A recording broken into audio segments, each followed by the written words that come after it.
Tax agency is a concept which is different from consulting. Now, a tax consultant is different and tax agency is different. So here we are to share insights about tax agency and consulting and give you a brief about how tax agency works and how consulting works.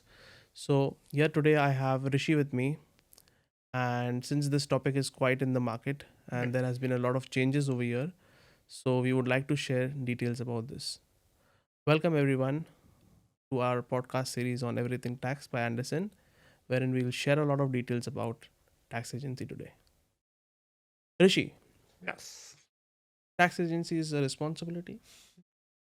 absolutely. Tax agency is a responsibility. So I would rather appoint a person who's a tax agent than a consultant. Hmm. But both have different roles. Both do have different roles. Both have different roles, and I think it ultimately comes down to what a tax agent is, right? Now, a tax agent essentially is someone who's going to be representing a client Okay. in front of the FTA for what? For their tax obligation as well as their tax rights, right? Basically, it's stepping into the shoe of the client, Yes. right? Yes. Wherein in consulting, you advise the client, you file the returns for the client, but you don't step into the shoe of the client, which Absolutely. means the responsibility and the liability still remains with the company, not with the consultant. But in case of tax agency, it's a different type of service wherein you get the responsibility as well as the liability, of course, that along with the rights, right? Yeah, it's almost like the role itself is kind of outsourced, where the client does retain control, but they're giving you that opportunity to step into the shoes for that tax obligation aspect. Okay. First question: Yeah. how can I become a tax agent? Oh, that's a great question. I mean, well, first things first, we need to understand there are two categories of tax agents. So the FTA defines one being you can become a natural person tax agent, which Okay. essentially means you can be as an individual. So I, Rishi Sundaram, can become a tax agent, or it can be a juridical person. So that basically means a company can become a tax agent. So the organization itself, Hmm. right? Now, to understand the requirements or the conditions to become a tax agent, the FTA has kind of laid it out in a recent update as well, not earlier this year. So, for an individual to become a tax agent, there are a couple of requirements. Number one, you have to be in good conduct and basically be professional per se.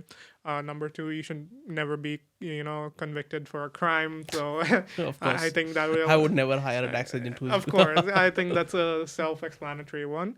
The FTA does define a certain set of educational requirements. So, Okay. in terms of education and your experience as well, there is a requirement for that. They've detailed their requirements in the legislation as well.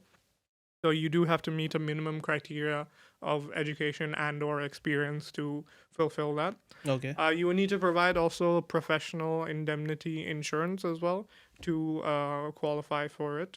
Again, details of that is mentioned in the legislation. And another one, which is a very great change and noteworthy change, which was quite recent. Previously, it was the requirement was that you have to be fluent in written and spoken Arabic. A great change now is the exact words are fluent in written and spoken Arabic or English. Which means I can become a tax agent. You can Yes, become a tax agent, yes. right? Potentially, you can become a tax agent if you meet the Okay. condition. So it's a great change that Yes. basically allows for a much larger kind of scope of tax Correct. agent registrations that the FTA can have. I'm happy today. Yeah, it's a very great thing, and it should be a very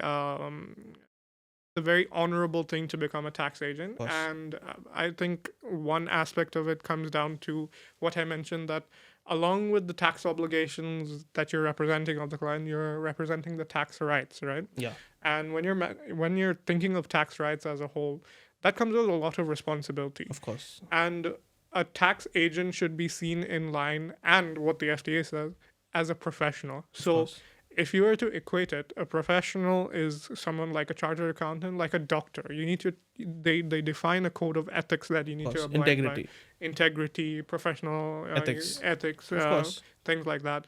So you need to abide and you need to act in the most professional manner, which is an expectation of the FDA, and of it is a course. very honorable kind of position that you would be taking Agreed, upon, agreed, agreed. right? So getting back to the requirements, coming back to the company requirements. So the company requirements for being a tax agent are quite similar. So they need to be either a tax or audit or a law firm that is licensed. You would also need to basically have the professional indemnity license.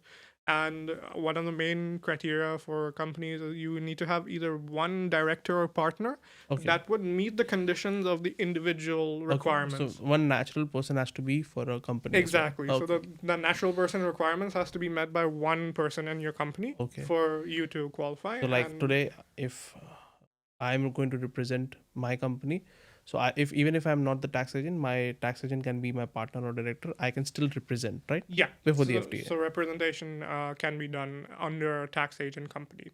Correct. Right. So essentially, those are the key requirements without going into the extent of the detail. They do outline the full scope of requirements in the legislation, but in summary, those are the requirements. Okay, I have one small question. Yeah. What are the repercussions of a wrong advice, wrong guidance, misrepresentation? Like if suppose there is a tax agent who's doing something which is not in line with the law, what are the repercussions? I'm sure there must be a lot of penalties. There must be something which can stop him to do that. Right. So if you have a knowledge about that, because I'm seeing a lot of people posting a lot of things about black points coming in place, a lot of Right. fines coming in place. So if you could just throw some light, Right. it'd be great. So, you're absolutely right. The FTA has introduced a black point system for essentially offenses or where you're breaking that professional code of ethics as a professional. Correct. So it's a point-based system for any offenses or non-compliances. And here's how it works. All right.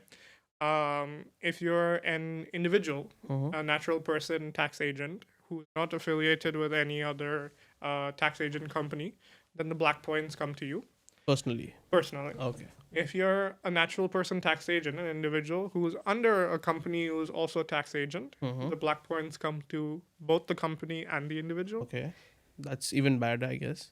And if a company who's a tax agent has a representative Hmm. who is caught doing offenses or non-compliances, then the company still gets black Black points. points. And I think that is very significant Yeah, because because you have to keep a control about how your representation is happening. right, absolutely, because the company can be, a tax agent based on the conditions, but ultimately it doesn't take a tax agent to break or receive the repercussions of the Agreed. requirements, Agreed. of Agreed. the Agreed. offenses and the compliances, right?